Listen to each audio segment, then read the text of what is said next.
All right, guys, we are live back again on the Fight Bananas podcast. I'm Dave Van Auken. Awesome guest today. I'm so happy to have him. Jesse Nunez, CEO, founder, Elite Amateur Fight League. How you doing, my man?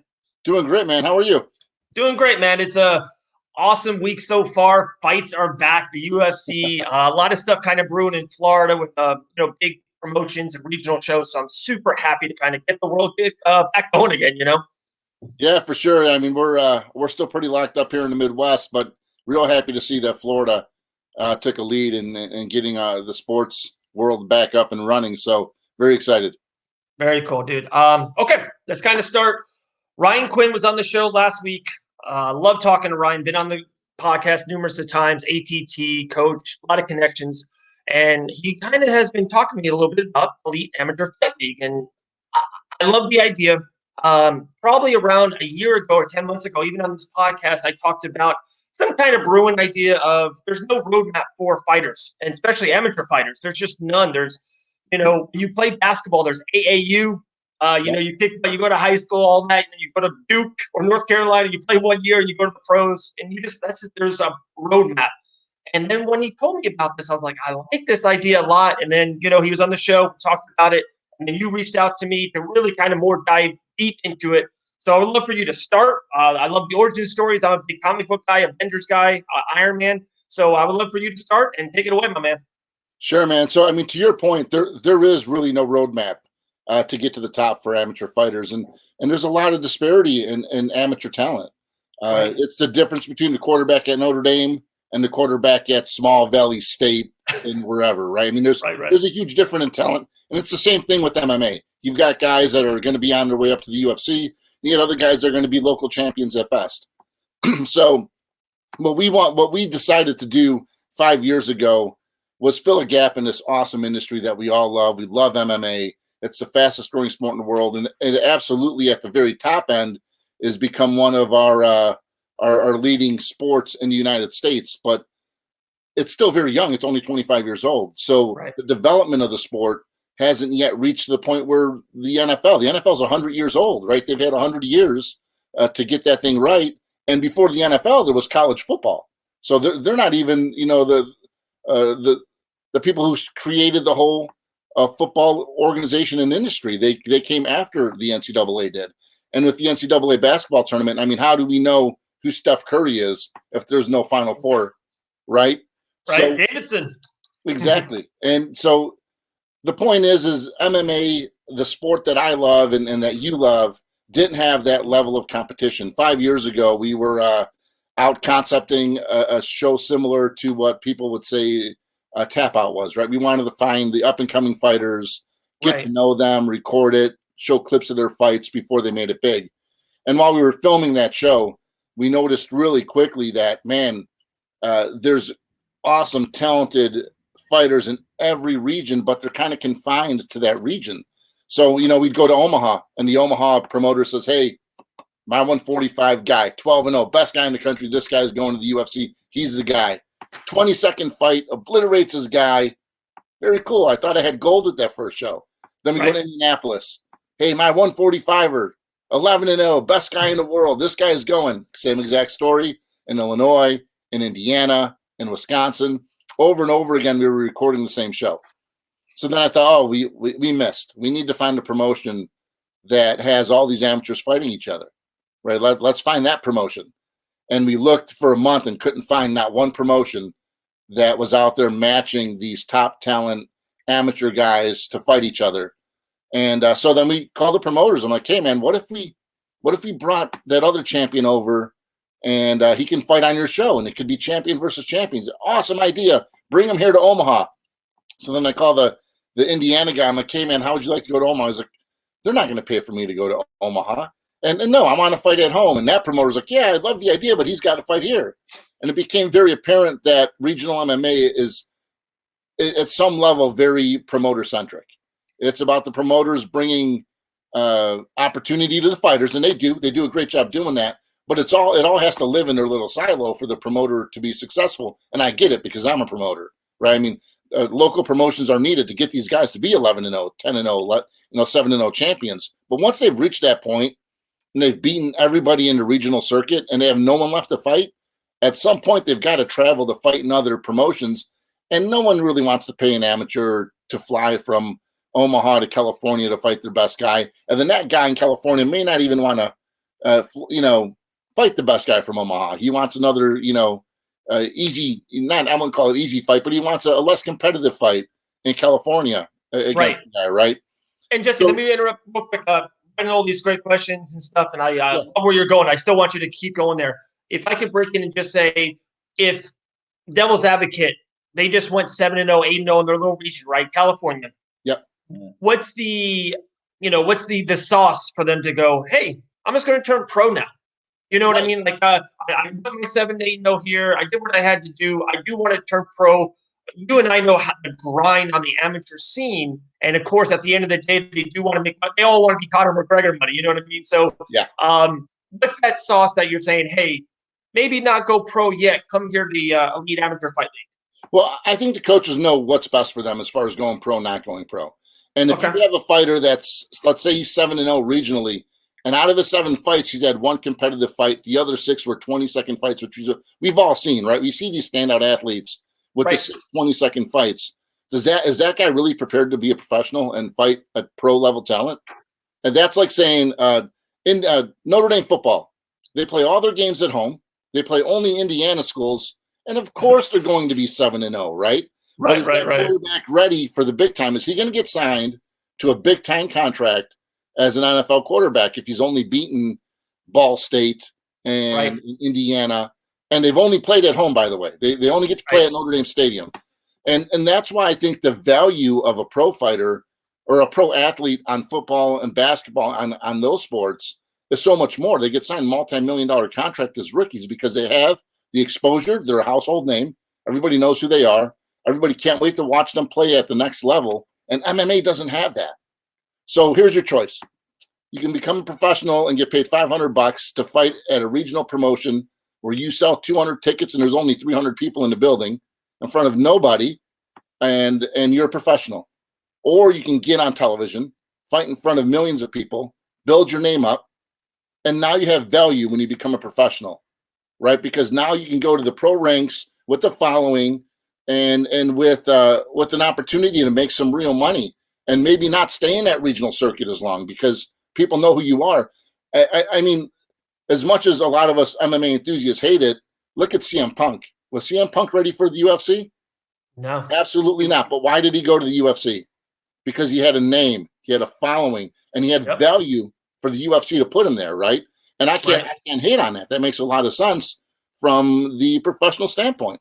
What we want to do is give legitimate athletes that opportunity that CM Punk had that he didn't. That, in my opinion, he wasn't ready for. Great points. I love that. I think you nailed it. You mentioned the quarterback of Notre Dame a couple times, and I think I'm going to take this angle here. I love that you're saying that. And the quarterback of Notre Dame, they're going to get sacked. They could get hurt and all that. It's not like an amateur fight, and not like MMA. All the coaches tell me there's only one guarantee to be an MMA fighter. You're going to get injured. You're going to get hurt. It's going to happen. So I love that you're saying that you're almost kind of setting them up, right? You're trying to build them up the correct way and the right way. And I'm really liking what you're doing. I think this is a really good vibe. I'm really loving it. Thanks, man. Thanks. Well, and we know it's a very dangerous sport. Right. And following the regional circuit for years and doing the shows we've done, we also produce shows for other promoters as well. So we've been around. But I've also seen the really talented high-end prospect get knocked out. Like it happens. Like you could go take what you think is an easy fight and still get knocked out. Like anytime you get in a cage with somebody, they're dangerous. And so just because you think their record is 0-0 and you don't know who he is and it's going to be a walkthrough, it's not always the case. You're at risk to get hurt no matter who you fight in any cage. Right. Absolutely. Okay. So the 155-pound fighters. Yep. Are you really trying to, is there a couple weight classes that you're trying to, zoom in on? Is it, one weight class welterweights, or is it heavyweights, or is it some of the female sides, or is it just all abundance? Ryan told me about, trying to get a team but sometimes, it's hard. There's not a lot of heavyweights out there. There's not a lot of Yeah. UFC heavyweights. So to get amateur heavyweights it's nearly impossible. I've been around the scene a little bit too. It's hard to get amateur heavyweights. Well, to your point, I mean, we don't have a heavyweight division. And when they are amateur heavyweights, they fight maybe 2 amateur fights if you get 2 of them out of them. So they're not going to be around for a whole season. Didn't make a lot of sense to put heavyweights in. But we bend our format around what you would see out of a NCAA wrestling duel, right? Okay. So they have a fighter at multiple weight classes, and it's a point structure, and everybody fights under one banner. So we go from 125. We have a 135 weight class. We have a catch weight at 140 because there's a lot of fighters between that 35, 45 fight range. Okay. Then we have a 45, 55, 70, and 85. And we've introduced females between 115 and 125 as well last year. Okay. So what we'd like to do is fill a team of 7 fighters. And those 7 fighters are going to fight out basically an MMA duel. And they get points on how they finished, right? So if it's a finish, the team gets 6 points. It's a unanimous decision, the team gets 4 points. It's a split, the team gets 3 points. The team with the most points moves on. Love it. I love that you're, bringing in new stuff. It's the MMA game, and promotions are ever changing. Another thing we've been hard on here on the Fight and Ass podcast is open scoring. Yes. We've been adamant about it. The Falcons and the Patriots, unbelievable Super Bowl. Tom Brady's on the way back. Imagine if you didn't know the score. Imagine you didn't know who was winning, Patriots or Falcons. So in MMA, after the round, I don't think it's brain science. It's blue corner or red corner. 10 seconds. I don't think that maybe you give the guys or girls extra 15, 30 seconds to get out of that situation. I don't think it's that hard. Are you guys intrigued or interested in having an open score and kind of being a little bit of the trailblazer on it? Yeah, I would love to. But to be honest with you, that comes down to the sanctioning body and each state's rule. Okay. And it's going to come down to this state will do it and this state won't. So if we have an event in Florida, that will do it. But we have an event in Indiana that doesn't. We have to have the same rules across the board for us. I'd love to see open scoring myself, but that's really not our position. We're not a sanctioning body. We're not looking to change or make rules. The only thing we're implementing is our dual scoring format, which we can do because each fight is still scored individually, and we're not changing any of that. And it's a 10-point, must system just like every other fight. And the winner of the fight, they get an individual record. So even if your team doesn't win, you can still win, and your record will show that. But yeah, as much as I would love to see open scoring, I don't want to pick a fight, and I'm not looking to get it to throw my hand in that ring just yet. For our format, we'd love to see it, but I think there's a lot of headway that needs to be made by the UFC and the bigger organizations to get that passed. And they're definitely going to win that fight much quicker than I am. Right. We're going to talk about funding here in a second, but one more question kind of before funding. It's almost on the same wavelength. Are you guys, going for a streaming service? How are you guys want to be seen? Are you guys super happy with how you are now, or you would, just say UFC Fight Pass? Let's throw that out there. Would you love to be on a part of a UFC Fight Pass or a something of that nature? Yeah. Right now we're on NBC Sports Regional Networks, and it's worked for us because we're based out of Chicago, and so we get all our stuff on NBC Sports Chicago. Wherever we have a team in other regions, we have the opportunity to broadcast there as well. But obviously, that's our starting point. We want to grow. We want to be bigger. We'd love to work with NBC on the national level if they want to work with us. But if other opportunities present themselves, we're absolutely going to take it. So with UFC Fight Pass, we've spoke with them in the past. They don't seem to be interested in amateur MMA. But with things the way they are right now, that could really change because there's not a whole lot of other stuff going on. Right. And to be honest with you, I really believe the level of competition and the content we provide is top level. We have the best amateur fighters in the country. As you know, we got American Top Team, we got Jackson Wink, we got Alpha Male, we got Team Quest out of Southern California, Fight Ready out of Arizona, where Henry Cejudo trains, in that group. These are top level guys that are going to get to the UFC at some point. Right. In contrast to some of the other promotions that are on UFC Fight Pass, where they're regional pro fighters that will never make it to the UFC. Right. So there's a difference in story that's going to be told. Everybody watches the NCAA basketball tournament. Nobody watches single A baseball on television. Right.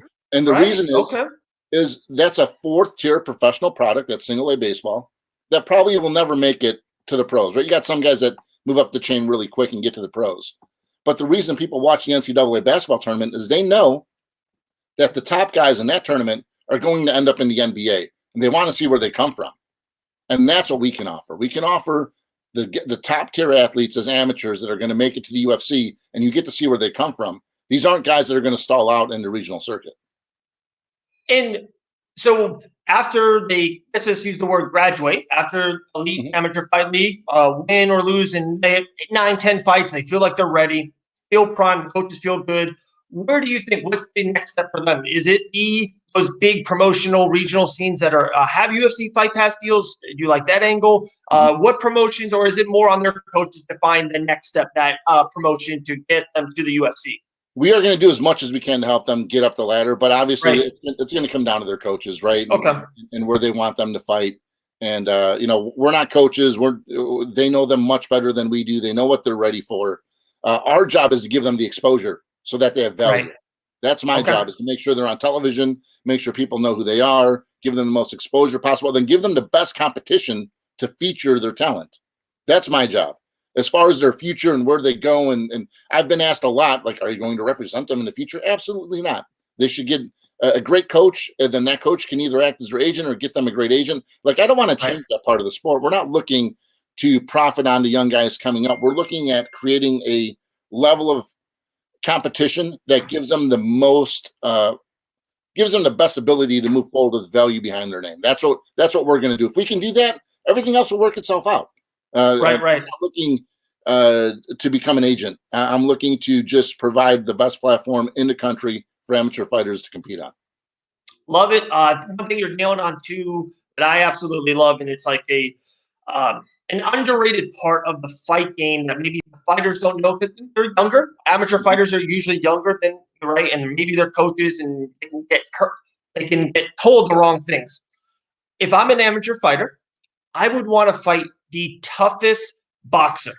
And then over here, the next fight, the toughest wrestler. Then the toughest BJJ guy. It's you start 0-0 when you turn pro. Exactly. Sometimes it's better, it looks better 9-0 or 9-1 or 10-0, and 6-5 or 6-4. But if you got those tools in the shed, every time Francis Ngannou, everyone's like, oh man, he lost to Stipe. He fought him for 25 minutes. He has that in his toolbox now. He's got that. That's a valuable part. Maybe that is a huge reason why he's on the tear he's on. So I want the amateur fighters, it does them no good to fight a 4-6 guy when they're 7-0 and to roll through them. It doesn't help them career going forward. They're going to get smashed, like you're maybe saying, on especially that regional scene as soon as you turn pro. So I love that you're putting the best against the best. It's the best thing for the fighters. It really is. Yeah.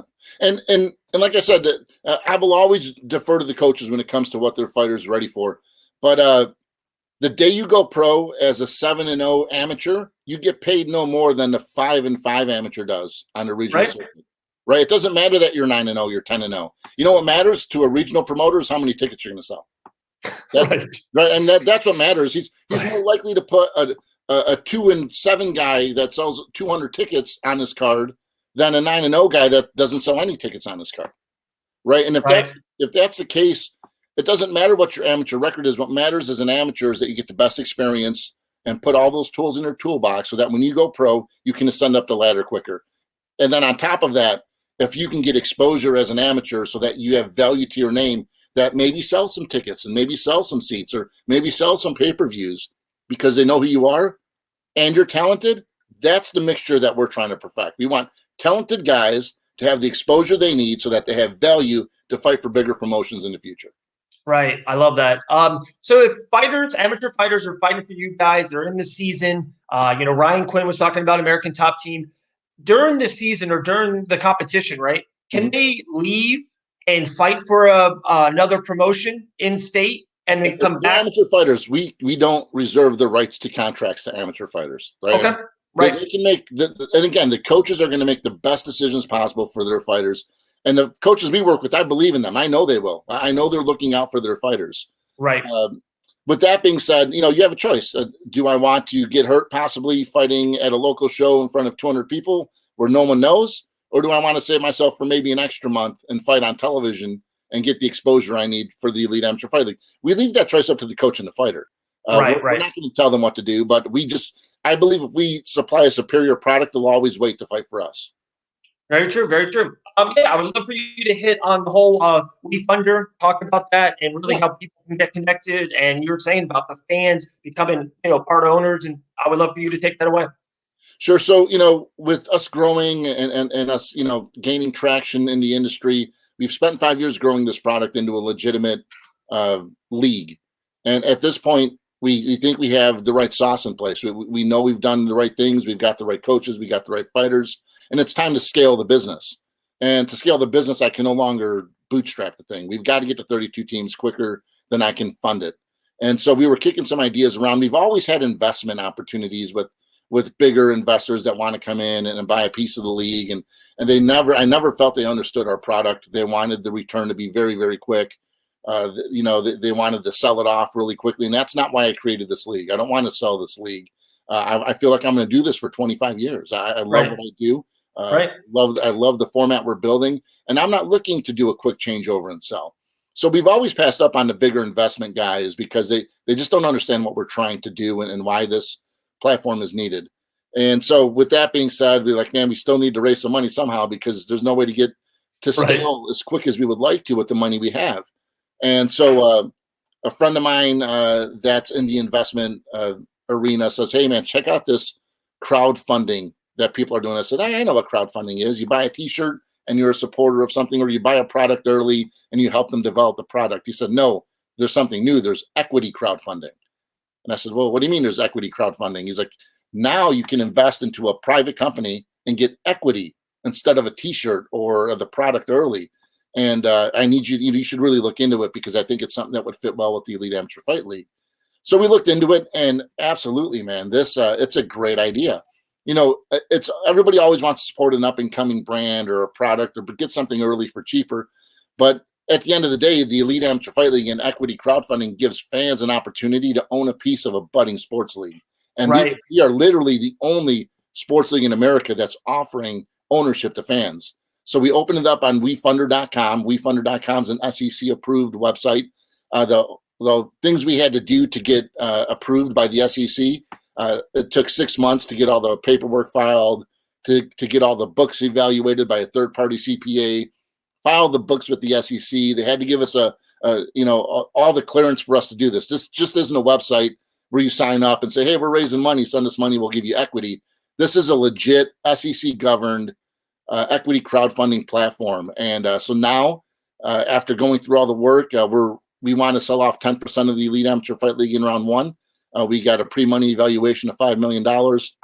So we're selling off $500,000 worth of shares, and fans and even professional fighters can become owners of the Elite Amateur Fight League. Wow, that's awesome.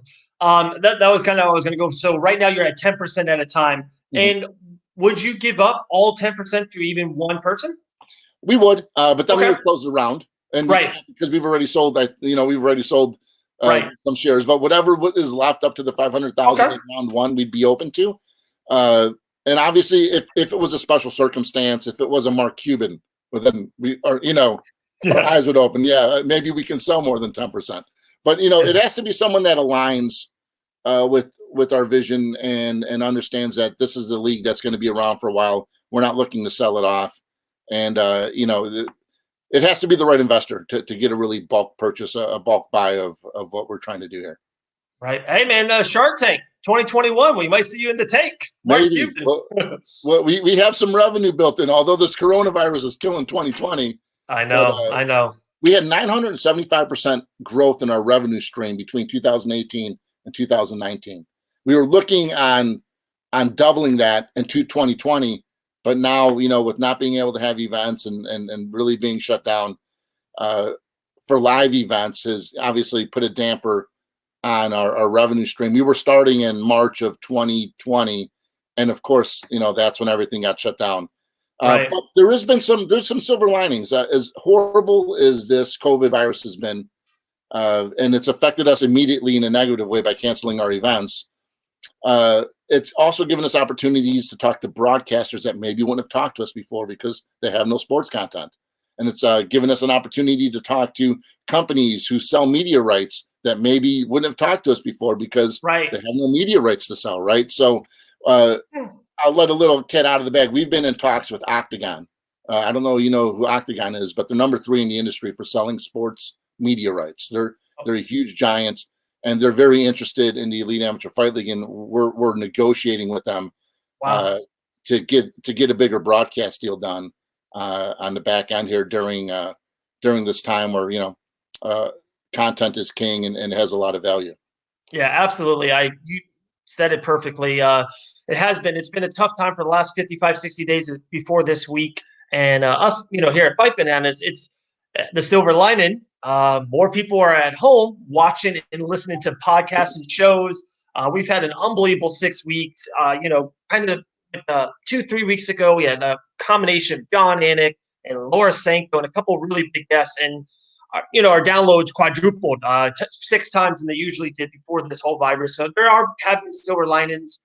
But let's probably maybe end it on this. And then if you want to nail something at the end that we maybe didn't hit on, what's the game plan moving forward? I feel like we're almost there. We're at phase 1 at a lot of different places. We're here in Florida. I think early next week or a couple of more days, we're maybe going to start opening up MMA gyms. So we're kind of getting there. What do you think, if you can, or if you do have a game plan on what's the rest of 2020 going to look for you guys? Yeah, we absolutely have a game plan. So normally what we do is we have each event in a home city host location. So Illinois would fight Indiana and Illinois. Florida would fight Virginia and Virginia, that kind of thing. Right. We know that the states are going to open up in at different times, different levels, some states before others. We can't count on that format this year. So what we plan to do for season 4, whether it be the fourth quarter of 2020 or first quarter of 2021, that's left to be seen just because we don't know when the sports world will open. But we're going to do a studio show. We're going to bring all 12 teams to one location and fight all 6 first-round events in the span of a weekend, record it for broadcast, and then release it week after week. And obviously, we're going to need our fighters and coaches to sign a non-disclosure agreement because we can't have the results out there and open. But similar to what the Ultimate Fighter does, right? They'll be on Instagram Live. You know what I mean? Like taping each other. I know. and I'm going to have some kind of RF zapper or something. But it's very similar to what the Ultimate Fighter does, right? That's pre-recorded and it's all kept a secret until it rolls on television. And we're going to have to do a very similar thing. The great thing about that is it gives our sponsors an opportunity to buy in one time, get in all 6 events. It gives our broadcast sales team an opportunity to go, okay, here's all 12 events. Here's where they're going to happen. It's all going to happen in one place. We're going to be able to deliver this content on this date, and they can schedule it out versus having to sell each event one by one to either broadcasters or sponsors. So after doing this COVID version plan for the Elite Amateur Fight League, I think we may even stick with it. Like, it just gives us a lot of opportunity and a lot of it cuts a lot of costs, right? Instead of having 6 independent events, I have one weekend and I get all the content. If we can't sell tickets, which it looks like we're not going to be able to for probably a year, it takes the ticket sale piece out of it, right? We record it all in the studio and we still get to hit mass market on television, and it offers more of a value there.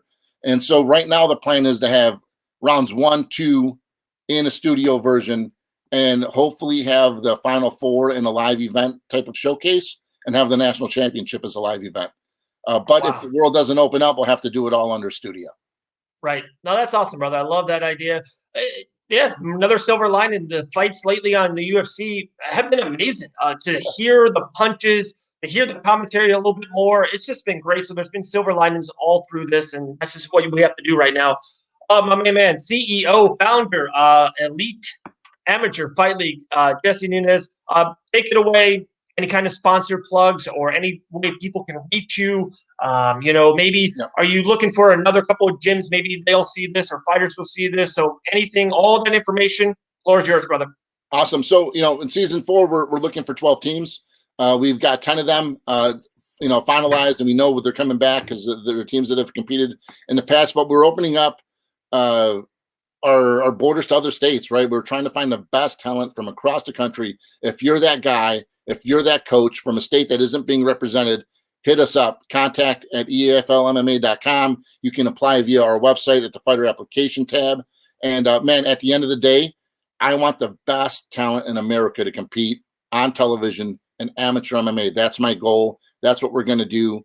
And if you're that kid who wants to be on television because you're a 7-0 guy who's unrecognized out of, I don't know, Ohio, like we have the ability to put you on. So hit us up and make sure you apply. Coaches, obviously we're gonna always defer to you. We're always gonna call the coaches first before we finalize anything. But we're putting teams together now. So if you're a state or a fighter that's on that's not on the map right now, give us a call.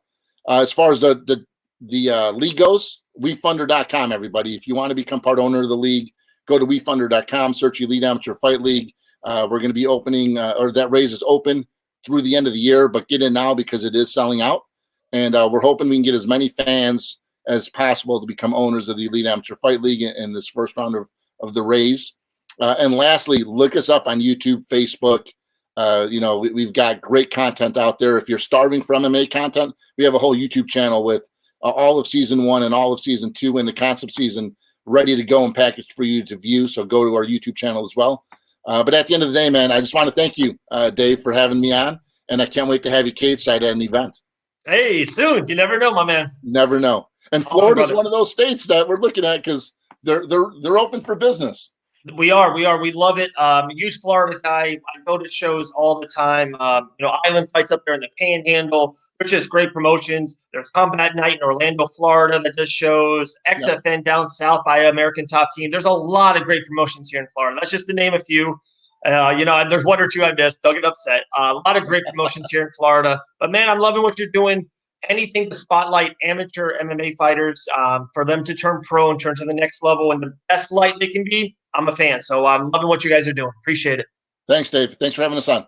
Absolutely, brother. We'll talk to you soon. Hey, become an owner, brother. Hey, wefunder.com. I'm going right now. There you go. Later.